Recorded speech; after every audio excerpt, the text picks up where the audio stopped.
In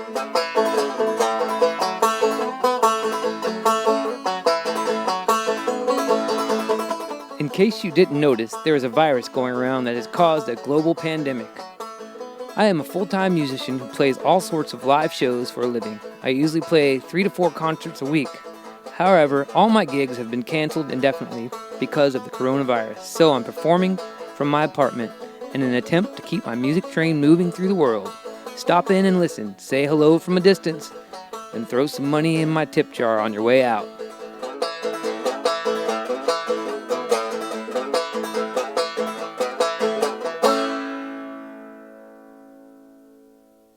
Hello and welcome to episode 7 of the FastHeartMart co-video podcast.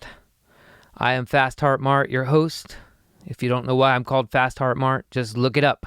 Thanks to Norma in San Diego, artist and handyman Greg in San Diego, Jeremy Fine and family in Boston for buying a t-shirt, Patrick in San Diego, Jeremy, the Typewriter Troubadour in San Diego, Jamie in Washington, D.C. for ordering an old copy of a CD of mine called Movie Theater, Aprille Byam in Rochester, New York for buying Depression Proof, a copy of online download, Jared and family in San Diego, and thanks all those people for donating recently to this podcast. I appreciate it. And Jared and his family sent me a really funny video. I'll show you that to you right now.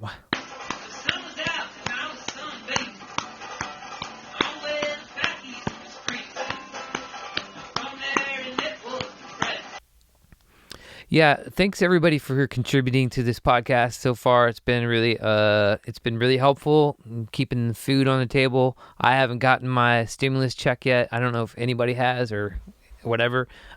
It's just another one of those things. Is it a conspiracy?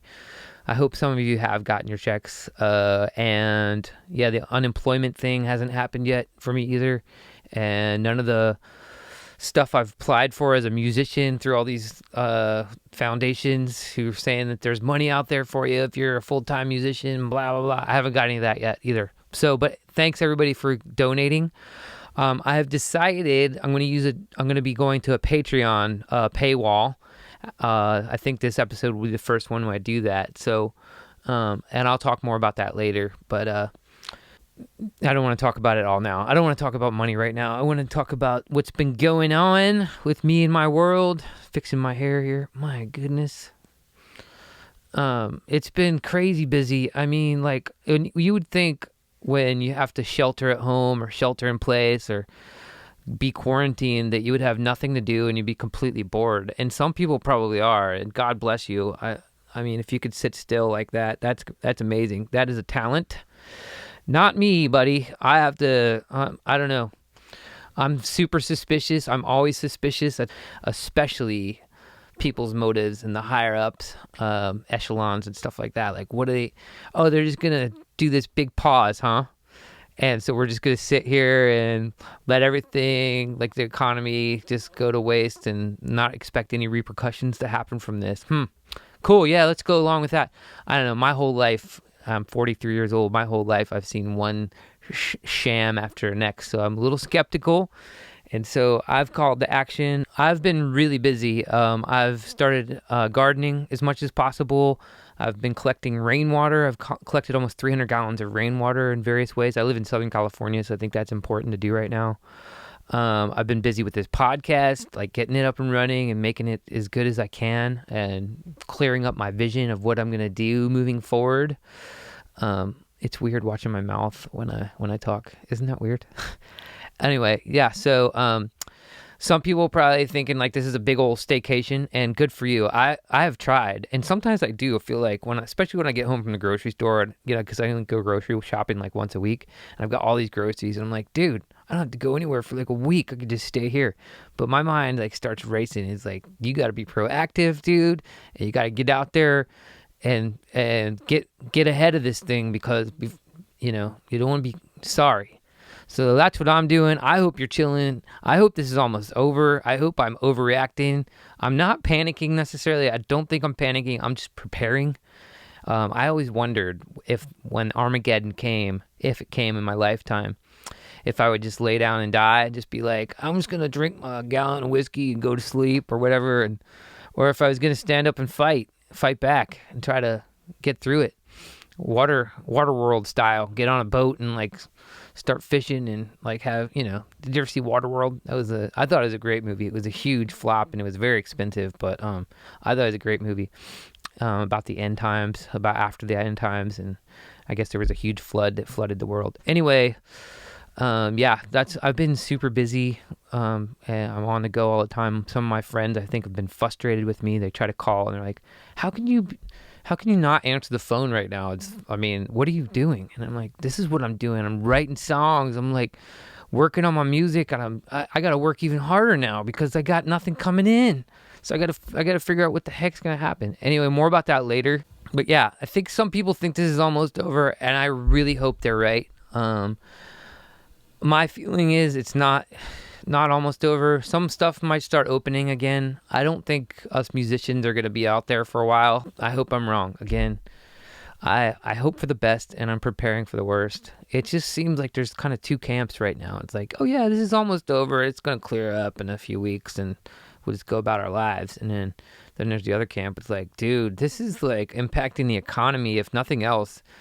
Did you notice that there's like 30% unemployment right now? And like, what's that going to mean? And then what about the virus coming back in the fall? And what about even if we do have a cure for this virus, how are they going to get it to all of us if they couldn't even get us masks and toilet paper and stuff? Anyway, that's how my mind thinks. And so that's what I've been busy doing. It's been a little bit like 10 days since I put up my last podcast because I launched it on a Sunday, which is not a good day to launch a podcast. It turns out it was kind of like a deflated situation. So I'm trying to release it now on Thursday or Friday. Another reason this podcast, I took like 10 days to release the current episode, which is episode 7, which is today is April. I'm not going to say. It's April 2020. Let's just say that. I'm not going to say exactly what day it is, but it's April 2020. And one of my favorite guys on YouTube calls it Year Zero because his name's Cliff High. And he says, yeah, this is year zero. Civilization is going to start again. And it already has. I don't know. It kind of resonates with me. And I hope he's wrong. I hope I'm wrong. I hope everybody is like, you guys were freaks. You totally freaked out when that virus thing happened, like in 2020. And look what you did. Yeah, the joke will be on us, hopefully. But anyway, I'm getting prepared. I've said that enough times. But yeah, that's what I've been doing. And this podcast is, it's pretty revealing. I feel like I'm putting myself way out there with this. It's one thing to perform a live show and tell some stories to that audience that's there and kind of put yourself out there. That's a lot, and that takes a lot out of you too sometimes. It takes a lot of guts and a lot of courage. But these podcasts, I mean, who knows who's watching this? The whole world could be watching it, and hopefully they are, and hopefully they're going to donate or whatever. But yeah, that's a reality that it's kind of heavy sometimes. Like, man, did I say the wrong thing on the podcast? Did I make people feel bad? Did I steer them in the wrong direction? And so there's a lot of responsibility behind this, and I guess I've been dealing with that a little bit too over the last 10 days. I have some friends back in Virginia who had a podcast called People Who Hate People, and then I remember they used to talk about that, how like it was like they just wanted to quit sometimes because it felt too revealing. But yeah, Tyler and Eric did People Who Hate People, and then Tyler went on and do his other one called Cut the Cord down in Richmond, and it was really cool because Tyler actually shared my podcast on Facebook this week. I was like stoked because those guys they're some of my heroes when it comes to podcasting, whether they know it or not, and I really miss them a lot.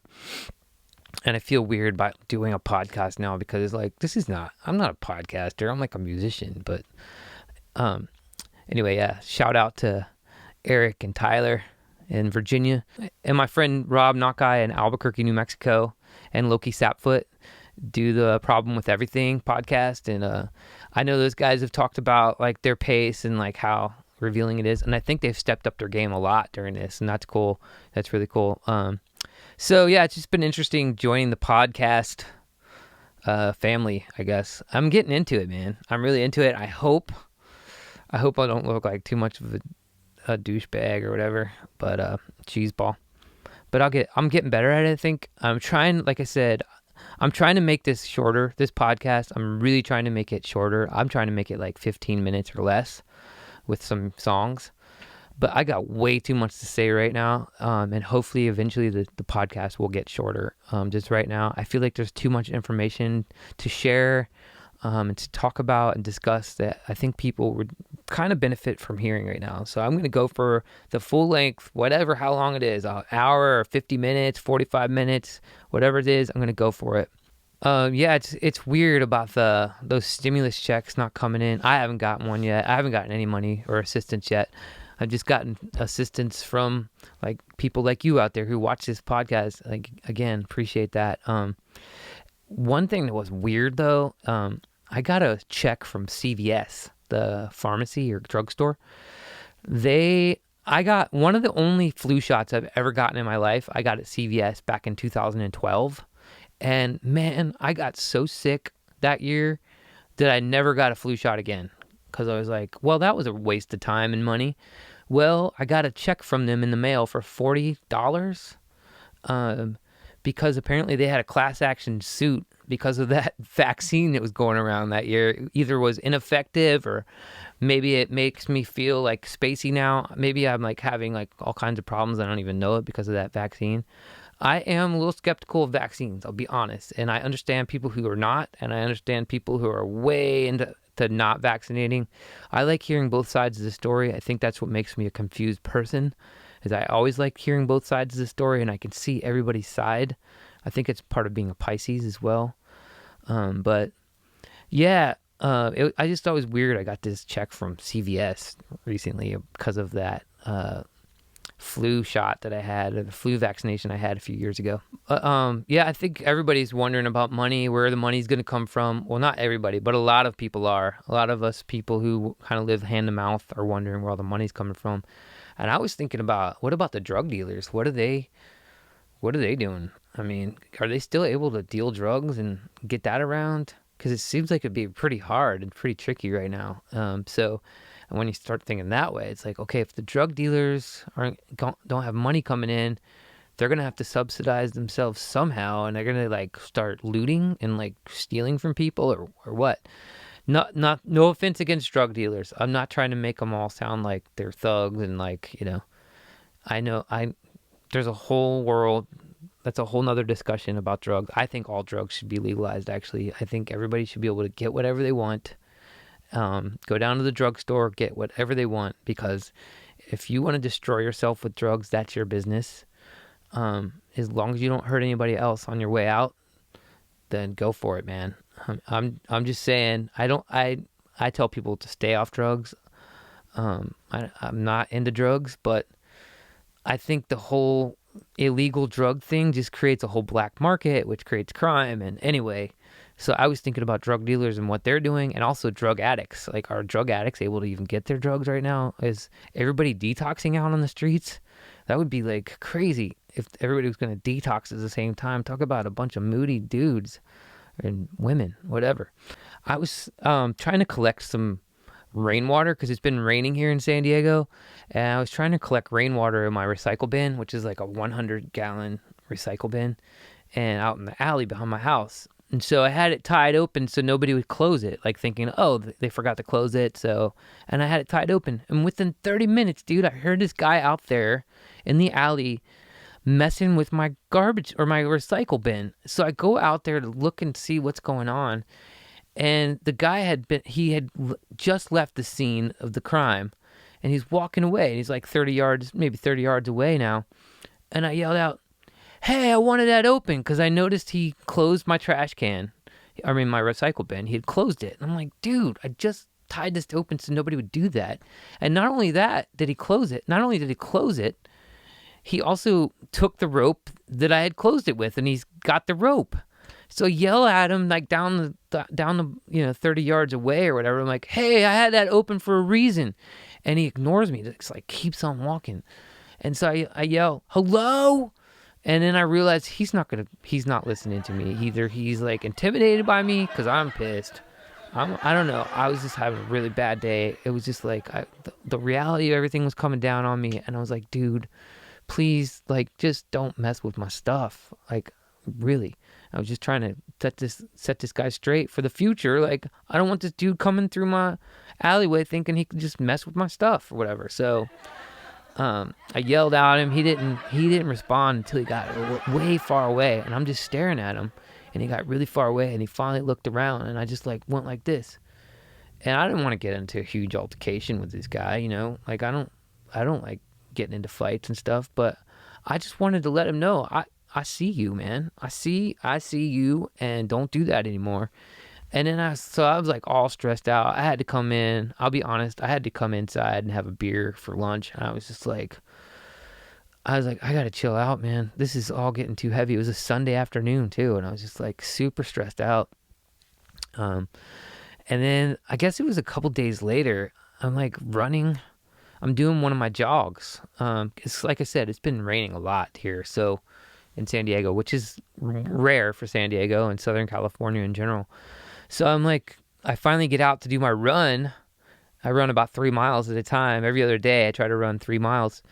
And it's really good for stress relief and all that. So I'm running up this steep hill. It's one of the steeper hills on my run. And I see a woman ahead of me. She's about, I don't know, she's probably, I don't even know. She was probably, I say 50 or 100 feet away. She was like 100 feet away. So I'm going to give her social distance, you know. I don't have a mask on. I don't use a mask when I'm running. When I'm like in the middle of nowhere by myself, I'm not using a mask. I just feel like it's kind of unnecessary. I only use the mask when I'm around other people. That might be a really big mistake of mine, but that's just the way I feel about it. I don't want to be out jogging and have this mask on, like restricting my breathing. Anyway, I'm running up this hill. She doesn't have a mask on either. So I noticed as I'm running, getting ready to run by her.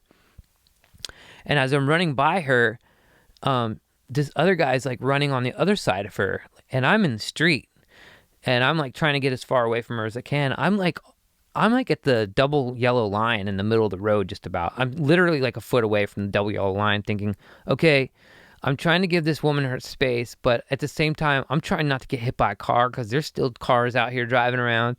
And so I'm in the middle of the road, and she just wigs out. She just like stops running up the hill, and she just like throws her hands down. She goes, people, it's 6 feet, social distancing. It's 6 feet. What is going on? She's like melting down.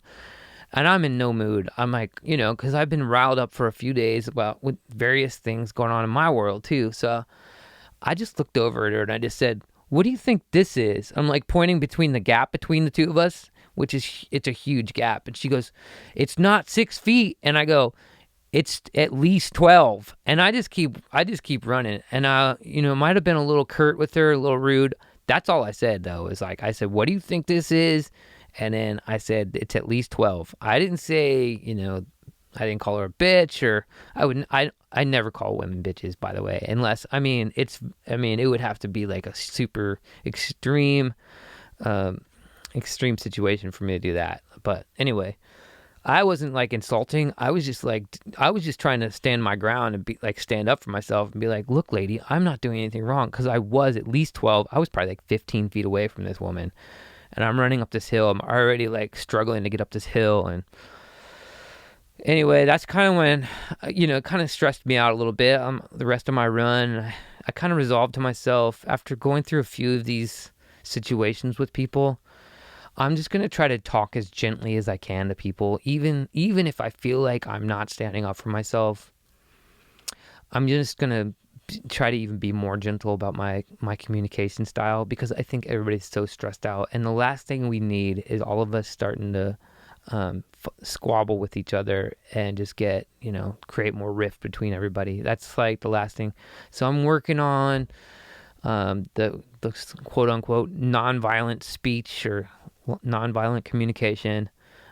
Even though I feel like in that situation there was no violent communications, but I could have said something more like, I'm sorry you're freaking out, or I'm sorry you're wigging out, but this is at least 15 feet between the two of us. So, but even that maybe would have been sounding curt. I don't know. But I've been coming across some of those situations, and I always think to myself, what could I have done better? And everybody in my world right now, I'm trying to figure out how to communicate gently and peacefully without causing problems. I always try to do that anyway, but right now especially.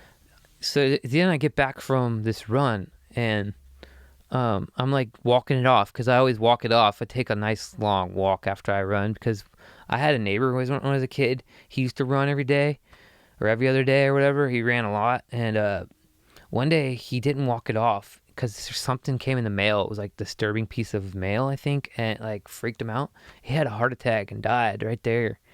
And so I always do my cool down, like I walk it off. I mean, I'm 43 years old now. I mean, that's not super old or it's not super young, but I don't know, just careful. So I'm walking around the neighborhood, around my block, and I'm looking at the kumquat tree because my neighbor lets me pick his kumquats, and I'm looking to see if there's any more for me to pick, and sure enough, there was. And when I turned around, I see this dude in his car. He's just sitting in his car in a pickup truck. And the feeling that overtook me was like, this dude's casing this joint. He's casing my neighborhood. He might be one of these unemployed drug dealers that looking for some other means of income. And so I walk by and take a photo, like unconspicuously with my phone of his. I took a photo of his license plate, and I pretty much looked at him, and I wasn't really mean or anything, but I just looked at him like, I'm on to you, man. I see you. And we're not going to let this happen. So I just encourage people out there to look out, man. Look out around your neighborhood. See if people casing the joint, because there's a lot of people don't have any money coming in right now, and they'll do desperate stuff. So then I got done with the run. The woman had yelled at me. The man was casing my neighborhood. And I'm like trying to chill out the rest of the day, but I had all the gardening to do and songwriting and teaching banjo lessons that day. So much going on, and I'm just trying to relax. I'm talking to one of my best friends, Daniel, in Virginia on the phone. Him and I are talking, and we're just like, he's planting a garden. He's got a really nice yard for a garden and stuff, and we were talking, comparing notes about the garden. And then all of a sudden, there was like a mini earthquake inside of my apartment. I'm like, what the heck is going on? There's sparks flying. There's like noise. There's rumbling everywhere. And I realized that the cabinet above my stove had fallen off the wall. And this cabinet's heavy, and there's a lot of stuff in it. And it had hit the stove and knocked my dinner off the stove. I had not couscous. I had quinoa and green beans on the stove. And it was really good. And I was looking forward to having a second helping of that. And that was gone. It was all over the floor. The sparking had come from the wires in the hood above the stove with the light and the fan. So that circuit went out. And that circuit is also the circuit that my internet's on. So the internet was beeping because it went into battery mode. It was just this huge mess. And I told Daniel, I got to go, man. I got to get off the phone because I got to check this out, So I went, checked it out. I was so exhausted. I just said, well, nothing's on fire. This can wait until the morning. I'm going to bed. So I just went to bed. And the next day I ended up hanging it up and stuff. But it was a lot of work. It's just like one thing after another like that going on too. So this is what's been going on in my world. This busyness all around. And if you're one of my friends out there wondering why I haven't been able to be in touch as much lately, this is why. Okay. Enough about what's been going on. Let's talk about the music and what's going on with my music and stuff. I've been listening to the podcasts and watching in the podcasts that I've done already. And, the music, it sounds pretty good. I think it sounds decent. But sometimes my recordings can sound harsh. I know that. I really like clarity in recordings. I don't like a whole lot of low end. I feel like low end just makes things kind of muddy. I like bass, don't get me wrong, but I like it in its own place, like a little bit of bass to keep things grooving. I don't like this hyped up bass sound that's pervading the whole world right now. I think it's actually going to be dated. That's like a dated sound. Like when people listen to these recordings from now with all this freaking bass, like boom, boom all the time, it's just going to be bad reverb. It's going to be just like the bad reverb in the 80s, the gated reverb from Phil Collins, who I love. I love Phil Collins. I think he's brilliant, and I love that reverb on his voice. But everybody copied that sound. And so now every time you use the gated reverb, you run the risk of sounding like it's from the 80s. And I think all this big boom and bass is the same way. Anyway, my recordings can kind of sound harsh, and especially with the banjo, but I want to tell you this. It has been clinically proven recently that the banjo kills coronavirus in significant numbers. Just kidding, that's not true, but, well, it could be though. Because if the banjo makes you happy, I think happiness actually kills a lot of illness and disease going on in your body. That's a fact. I've had that happen. Anyway, so yeah, if my recordings sound harsh, I'm sorry. I actually reached out to a friend of mine, John, this week for this current episode for my music recordings, and he mixed and mastered it. So I think the recordings are sounding a little better this week. The problem is I do have to pay John, which is cool. It's totally worth it. He's really good at what he does. I'm not great at mixing, I'll be honest. I really like vocals to be probably too loud, and like I said, I like things to be really clear, and so I'm really glad to hand it off to him. But that's another reason I feel like I'm gonna have to start a Patreon and getting paid for this thing, because I'm putting money out now. Like, I'm paying John to mix and master it as often as I can if I get the money. It's been a little frustrating because it seems like everybody in the world now is going live on Facebook and singing songs and like breaking out their instruments, which is cool, man. I don't want to discourage anybody. I think that's amazing. But as a professional, it's just tough because, I mean, just imagine if you're in a profession of, like, I don't know, if you're a dentist and then all of a sudden everybody becomes a dentist, you're out of work, you know? It's kind of what's happening now. Which is cool. Like, again, it's cool, but that's another reason I'm going with the Patreon thing. I can't afford to just be putting stuff out for free and expecting, like, hoping people are going to tip me and stuff like that. I got to get some consistent income coming in, and I feel like I've paid my 21 years of dues, and I earn the right to ask for some money to come in on a consistent basis. It feels a little bit sometimes like South by Southwest. The few times I've done South by Southwest, I think I've done it 3 times. It's always a lot of fun, but it's always just chaos, you know, like there's musicians on every 5 feet, there's another musician. And I remember one time, I think it was 2008, I was playing down there, and I was with my partner and I at the time. We were playing music on the street, which we did a lot in those days, and people were into it. And then all of a sudden I heard somebody say, "Oh my God, Metallica's playing down the street for free." And so everybody left, and nobody wanted to pay attention to me anymore on the street, because how can I compete with Metallica playing for free? So that's why I came up with this idea that everybody out there can pick out an artist of your preference and support them through this time. You know, send them $5 a month or $5 a year or whatever, but pick out an artist and support them through this pandemic. I think that's a really good idea, especially because I'm an artist. I'm kind of disenchanted with social media in general right now. It's just gotten so, like, I don't know, just a big traffic jam of stuff, and it's cool if people like it. It's just kind of, for me, it's become really draining to look at it and be like, man, there's just so much information coming in all the time, and it's just like, what's important here and what's not. Like, who's like putting up stuff that I want to know about, and who's putting up stuff I don't necessarily need to know about. And I mean, I've said this for a long time. I think social media has been a fad. It's like Beanie Babies was a fad back in the 90s. I think when you get down to it, I think 99% of us use social media to make our exes jealous and our current relationships in check. Like, oh, look what I'm doing now. I'm so cool. My ex would probably see this and be jealous, or I don't know. I think a lot of people do that. I've definitely done it, especially when I'm in the middle of a heartbreak or something. I don't think I'm doing it currently. I think I'm like detached enough from all my exes now, even though I still have feelings for all of them.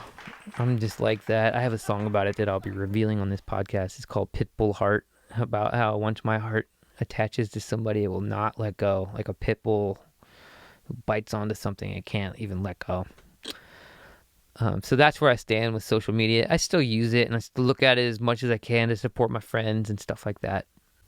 So Patreon, that's what I'm gonna try next. I'm gonna start at $2 a month, and you can just support me for $2 a month. And if you just like what I do and like to see the preview videos of what I do, then and want to just support me for $2 a month, that's great, cool. If you don't want to support me at all, that's fine too. I get it. Not everybody wants to shell out any money.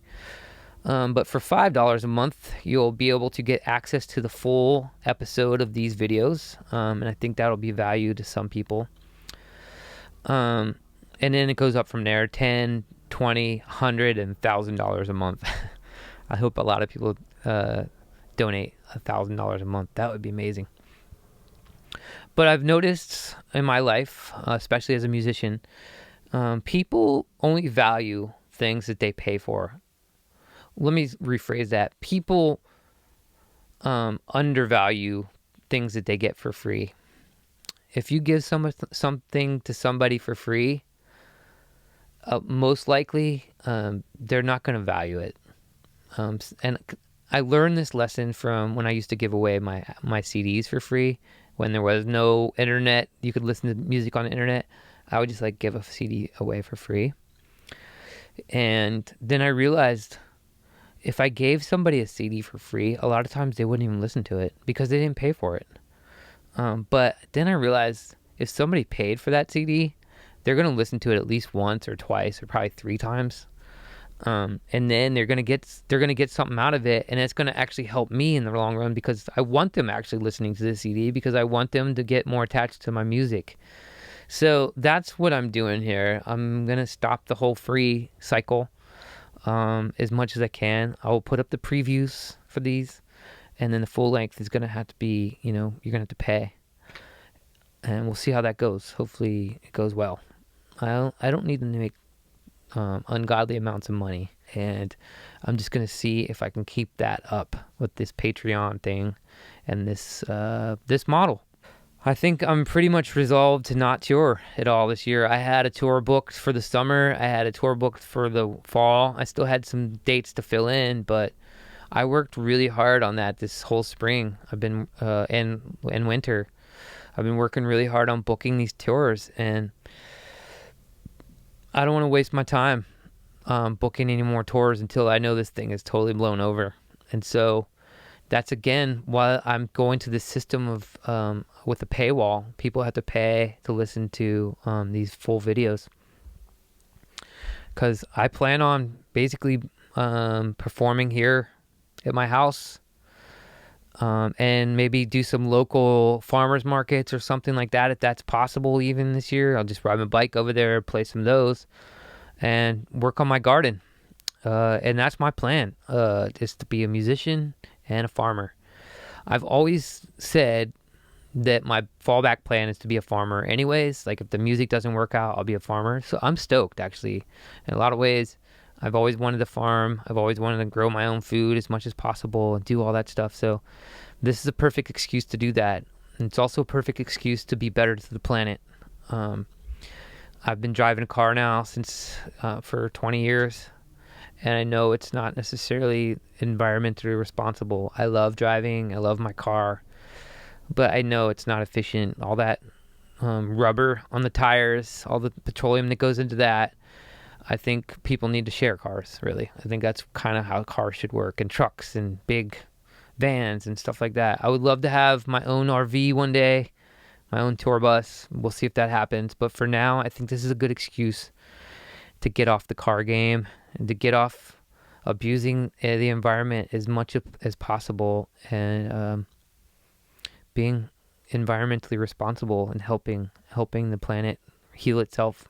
So I'm going to play a song now. This song is a song called Everything's Gonna Be Alright, and it's a green screen video that I've been working on. The background is a log down in Switzer Canyon that actually my friend Jamie Shadowlight and I, we did a video about 4 or 5 years ago now on that log, and the log is still there. It's still beautiful. The canyon looks amazing. It was raining the day I shot the footage for this, so I left the rain in there, the sound of the rain and the creek going by, and I superimposed myself onto the log. So here it is.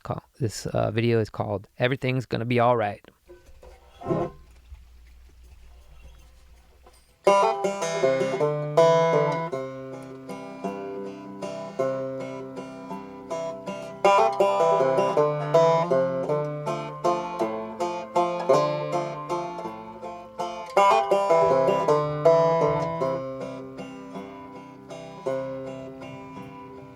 Everything's gonna be alright.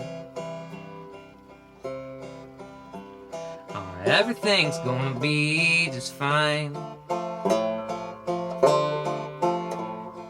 Everything's gonna be alright. If we just hold on. Just hold on. Ooh, ooh,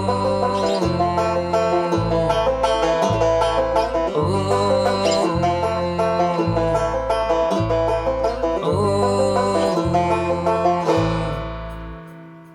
If we can just still our minds, less is wrong than is right. And everything's gonna be alright. If we just hold on. Just hold on.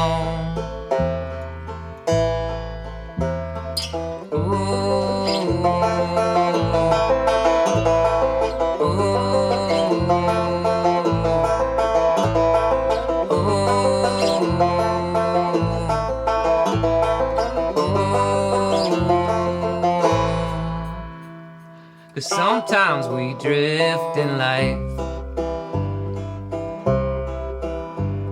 It's hard work just getting by. And everything's gonna be alright. If we just hold on. Just hold on. Ooh,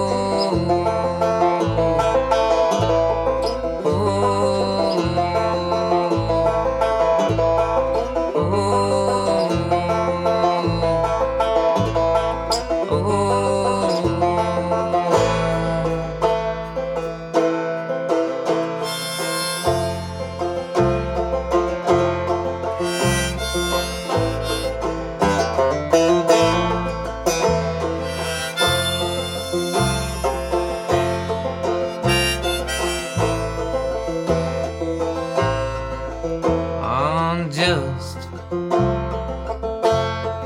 hold on. Just hold on. And just let go.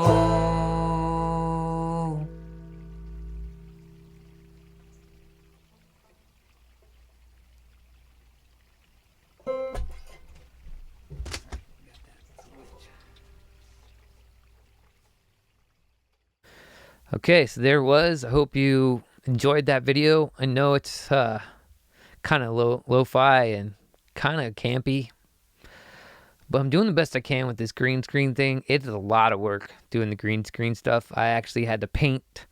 I had to paint a stool. Let me show you that.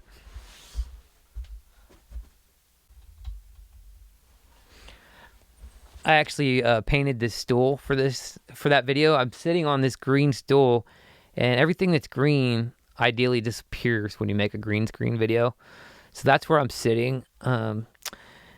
And yeah, I don't know. I'm seriously, I don't know if next week I'm going to do any green screen videos because it is so much work. And to be honest, I get really frustrated because I got to get all the lighting just right and the angles just right and then perform the song properly because I am actually performing these songs. I don't lip sync over this. That's not the idea. The idea is to actually play the song in the green screen shot. So it's a lot of work, and I think I might give it a break next week, but hopefully I'll catch a second wind, more inspiration on that, figure out how to light it better in a more efficient manner, because I don't want to go through this whole setup process every time. It's just not going to be sustainable for me. Okay, so things have been pretty serious so far for this podcast, including that song, Everything's Going to Be All Right. I hope you like it, though. It's just supposed to be a beautiful song about having hope. Let's get into some jokes now then. I noticed that people have been really sensitive to jokes lately. I've been sending some of my regular friends. I have like a list of friends that I send jokes to on a regular basis. Because they like jokes and I do too. We like to swap jokes. But I sent this one picture of a guy that I found him he's one of my banjo playing friends online. And he had tied this pair of underwear around his face. And then it has a skid mark across it, from poop or whatever.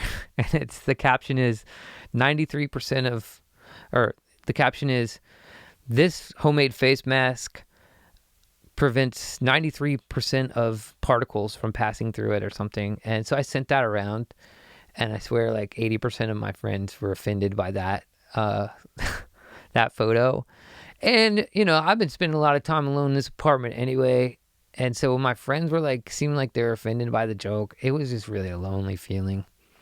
So again, I'm trying to learn how to be sensitive to people right now and gentle and understanding. I thought it was hilarious. But anyway, check out these jokes that I've come up with now. Well, this one's not really a joke, but, well, it is. It's supposed to be funny. I just think it's funny how, everybody's posting photos of themselves with their masks on right now because they think they look good with masks on. But here's the thing about masks. It's easy to look good with a mask on. It's really... I remember the cartoon. Did you ever see the cartoon when you were a kid where there's, really attractive... woman is going around, she's dancing everywhere, and she's got a mask on over her face because she's exotic dancer with the mask and stuff. And at the end of the cartoon, the guy finally gets the girl because he wins her over or whatever, and he's super stoked. And then she takes the mask off and she's got these terrible teeth and acne all over her face and whatever. Anyway, I think about that when people post selfies of with their masks on. But I'm glad they're wearing face masks. Good for you. That's good. Promote that. And but I'm just pointing that out. But here's the real joke, okay? That I wrote this week.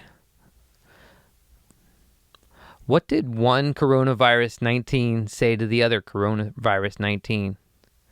Congratulations, man. We're famous. We created a world pandemic. The chicks are going to really love us. Well, the young chicks won't mind us anyway. The older chicks, I don't know. They don't seem to really like us too much. So, yeah. That's not that funny. None of my jokes are all that funny, and that's probably what makes them funny. Anyway, thanks for laughing. Anyway, enough for the jokes. Now on to some more serious topics. I think it's important for all of us to ask ourselves during this thing, who's benefiting from all of this? And I've mentioned this in previous episodes. Who's benefiting from this? We got to ask ourselves. In previous episodes, I was talking about Amazon. They're probably benefiting from this, and hopefully they're doing responsible things with all the income that is coming from this. But it doesn't sound good sometimes, especially when their workers have already gone on strike and so forth. So I'm just being really careful where my money goes. I've been spending a lot of money because I've been getting prepared. I've been buying gardening supplies, music supplies. I bought some new equipment for this podcast to make it sound better. I bought some ribbon mics They're $750, and I'm super stoked I did, from Cascade, the X15. And so anyway, I've been spending money. I don't think I'm panicking. I think I'm just preparing, but I'm careful who I'm spending money with. I think that's a good thing we can do to look out for. My car loan company, who is Wells Fargo, who's an evil corporation, I know that, but they had a really good interest rate for me.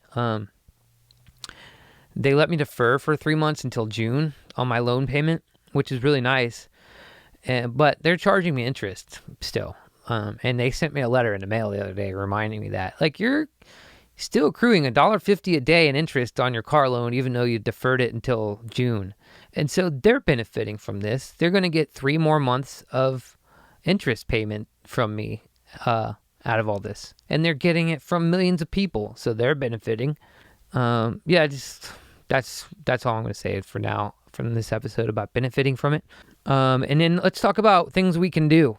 I want to talk about things that we can do, because that is part of being a responsible human being, is not just identifying a problem, but also asking yourself, what is it that I can do to help this problem?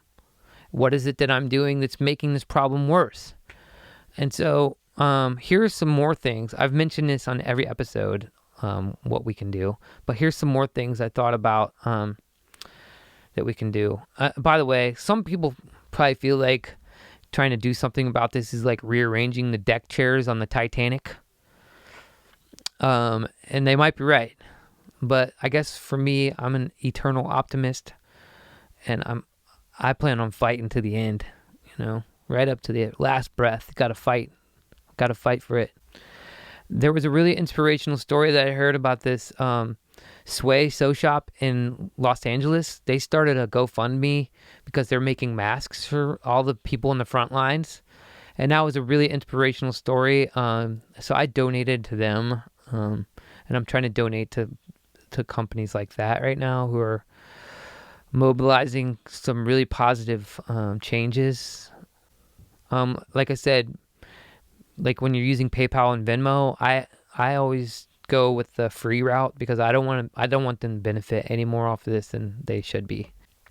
One thing that I've been learning about gardening is that you can use paper and cardboard for your composting, but it has to be unbleached paper. So one thing we could probably do, and this is like a little bit of a detailed approach, but it might come to this, is we can ask all the paper companies and all the companies that send us, mail and stuff, can you please send unbleached paper so we can use it for our compost? One thing that I did this week that was amazing, I thought, was I washed my cashmere sweater. I love cashmere. I have to admit it. I know it's kind of hoity-toity or whatever. But, dude, this stuff is super soft and warm. And in my opinion, it is the superior fabric. So, but it's tough to wash it. I usually have to take it to the drying cleaners. But I learned how to wash it by hand this week. It's really easy. You just put it in cold water with some dish soap. Let it set for 5 minutes. And you don't wring it out. You got to be very careful. Don't wring it out. You just kind of smash it into a ball and wring it out as much as you can. Don't even try to get it completely dry. Just wring it out a little bit and then put it on a towel and let it dry on a rack with a towel, so the towel catches most of the evaporation or the water. So you can wash your cashmere, people who like cashmere. I think I mentioned this earlier, but one thing we can do during this time is all of us can support an artist that we like. Can support an artist through this time. And the last thing I'm going to mention that we can do through this is if you're at the store and there's only like 3 cans of beans left, don't buy the last one. Like, buy one and then leave the rest for somebody else, or buy 2 and leave 1 for somebody else. But if you can help it, unless you're starving to death, leave some for somebody else. Let's just be considerate of other people. And I think that's something we should always do, but especially right now. And the last thing I'm going to talk about on this podcast is gardening. There's no better excuse to grow my hair, be a hair farmer right now, because I don't know when the next time I'm going to be able to be in the same room with my hairdresser is. It's getting pretty long. It'll grow pretty quick, so I'm going to grow it out during this whole thing, I think. I accidentally saved my beer this week. I was trying to trim it, and then just went right through one patch, and so I had to take the whole thing off pretty much. It was getting longer than I'd ever had it, but now it's gone. So I'm stoked about gardening. It's the perfect time perfect excuse to be a full-time gardener or somewhat full-time. Apparently, I heard from a good source recently that if you're going to garden, you have to spend at least 2 hours a day on the garden. And I haven't been doing that necessarily. Maybe I have, getting prepared and everything, but I'm going to have to look into that. That's a lot. I have some very bad news to tell you. My cilantro plant has died. Apparently it wasn't draining properly because there was no holes in the bottom of the pot. And I didn't know that was completely crucial for such a small plant to have that good of drainage. So I think that's why my cilantro died. And I was sad. But the good news is my tomato plant named Harry is doing really well right now. He's outside. He's got these little cute little tomatoes that are green. They look like the size of a pea. And seriously, there's like 18 of these little pea-sized tomatoes on this plant already. And I'm super stoked about that. That is the first vegetables or fruits that I have so far this year. But I am very encouraged. If you're in Southern California especially, or in a dry climate, in New Mexico, Arizona, I encourage people to find a way to save up some rainwater through all this, because you never know, that might be necessary, because we're getting our water piped in from far away, and who knows if that's going to go down or not. Hopefully it doesn't. And the last thing I'm going to mention about gardening is, did you know that you can use your own urine to fertilize your garden? I didn't know that. I thought pee just killed plants, but apparently if you dilute it enough, if you dilute your urine enough, it's like a lot. If you have 1 part urine, you need 50 parts water or 40 parts water. So it's like that's a big dilution, but apparently that's a good way to fertilize your garden. So I'm trying it. I think I might have messed up my mint a little bit with that, because I think I didn't dilute my urine enough, and the mint was really green, and then it started turning yellow. But my friend Sarah, who's been helping me a lot with this gardening, she said that that's just temporary, and they'll get really green again because they're just absorbing all the nitrogen, I guess, right now. They got kind of like, it was pretty traumatic for them to get that much nitrogen, so I'm just going to have to dilute my urine even more. I know it's gross to talk about this stuff, but also you can use your poop for compost. It takes about a year to compost human poop and any meat eaters, like dogs, cats, whatever, because you don't want the pathogens to get into your garden, because it could get into your food, and then you could die from pathogens, not just the coronavirus, you know. So, but you can eventually make compost out of your own poop, and that is something I'm looking into, because if it gets to that point, I am definitely going to do that, because I am a survivor, it turns out. I'm going to fight. Okay, I'm going to play one more song for you, and that'll be it. This one is a song called I'm an Alien and I Want to Go Home. This has been a long-time favorite. A lot of my fans out there. I originally wrote this song because I believe that we used to live in a Garden of Eden.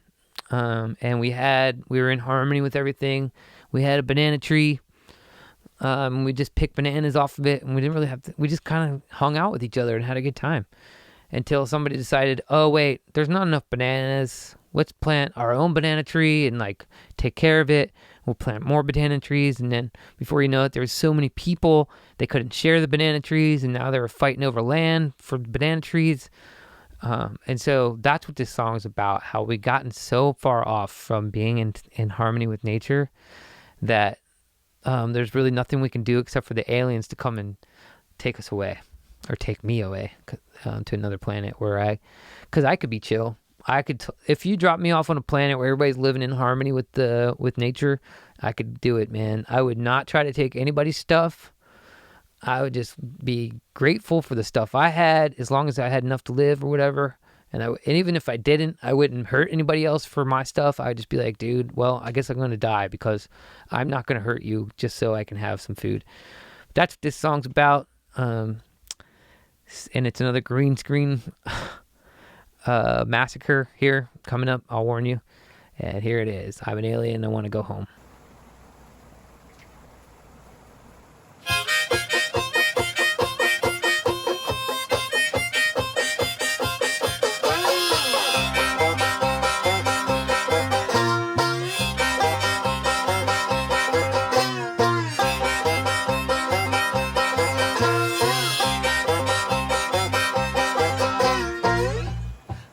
Living in a garden of Eden, I was eating fruit right off the trees.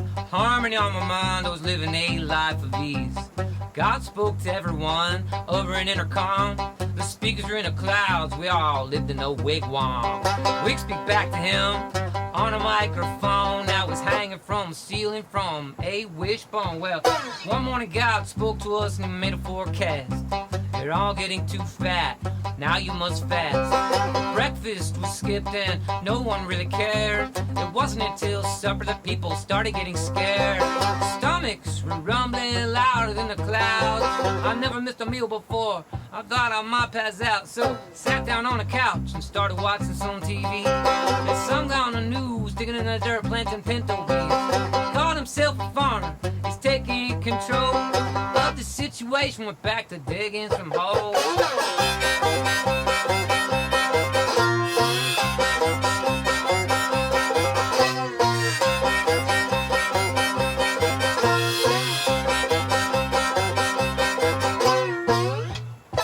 I looked over at my friend who sat in a recliner. I noticed he was eating. I asked him what? He said TV dinner. Well, maybe he had forgotten, so I reminded him. God said not to eat until further instructions. We don't need God anymore, you're a simple little mound. Now the farmer sells his food from his taco stand, so follow my nose down to the smell of the tacos. Walked up to the counter, I ordered 5 bean burritos. The kid there asked for here to go, and I told him that I'd stay. He pushed some buttons on the register and said, that'll be $6.50. I didn't know what money was, so I asked him for his boss. He looked at me kind of crazy and told me to get lost. Well, I was feeling very weak by now, so I went to that microphone. I wanted to ask God if this fast could be postponed. When I spoke, I could not hear a reply, cause there was too much noise outside from all the people and cars passing by. Walking down the street to find a fruit tree, lots of green grass, but not a single thing to eat.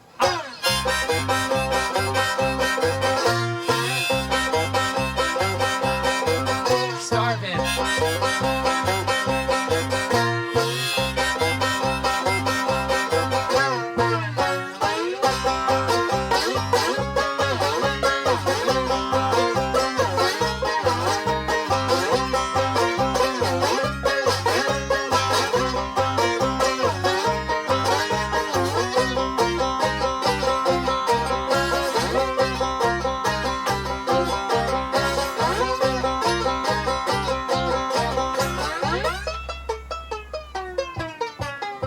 I sat down on a sidewalk with my bottle of liquor. Some people threw some coins at me, but I had no idea what they were, so I got a job mopping floors. It lasted almost a day. I had no watch and I was late, so I got fired without pay. That night I slept in a park underneath the stars when a flying saucer came down from the planet Mars. Hop in, buddy, I've been looking for you, the creature said to me. And just like that, at the speed of light, I went off to another galaxy. Goodbye.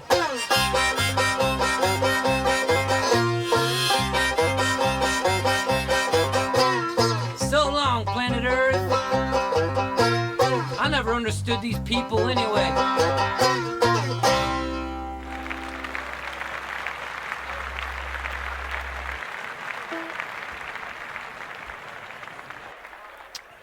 Okay, thank you so much, everybody. I appreciate you listening. And please consider donating to my Patreon, $5 a month or more, or $2 a month if you don't want to see the full-length episodes. If I get enough people to do that, I'm going to be able to survive this global pandemic. Peace and good health, everybody. I will see you next week, God willing.